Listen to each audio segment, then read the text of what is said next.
এদের কোনো পাতা ফাঁদে আমরা পা দেব না।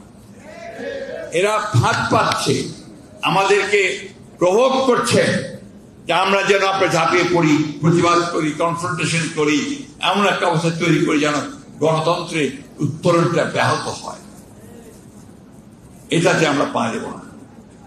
আমরা অত্যন্ত ধৈর্যের সঙ্গে, সহনশীলতার সঙ্গে, শান্তির সঙ্গে আমরা আমাদের নেতার যে নির্দেশিত পথ, আমাদের নেত্রীর নির্দেশিত পথ, সেই পথ ধরে আমরা গণতন্ত্রের দিকে এগিয়ে যাব। গোলমালটা শুরু হয়েছে কোথায়? গোলমালটা শুরু হয়েছে যেই আপনার ফেব্রুয়ারিতে নির্বাচনের কথা ঠিক হলো লন্ডনে বসে আমাদের চেয়ারম্যান তারেক রহমান সাহেব এবং চিফ অ্যাডভাইজারের মধ্যে বৈঠকের মধ্যে, তারপর থেকেই গোলমালটা শুরু হয়েছে।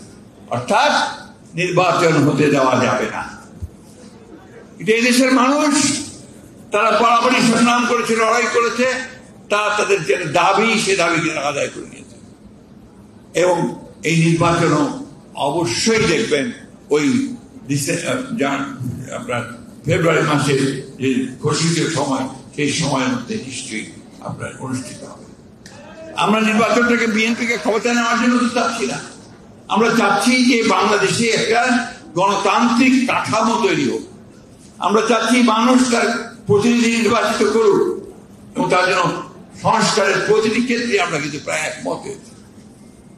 আজকে সেই জন্যই বলতে চাই আপনাদেরকে যে আপনারা ধৈর্য হারাবেন না, কখনোই উত্তেজিত হবেন না, প্রভোগ হবেন না, প্রভোগ হয়ে কখনো কোনো পাতা ফাঁদে পা দেবেন না।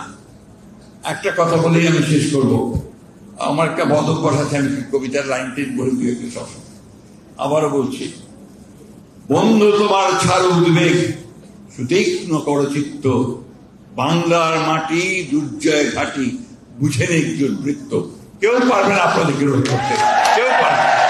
ধন্যবাদ সবাইকে। আসসালামু আলাইকুম, খুদা হাফেজ।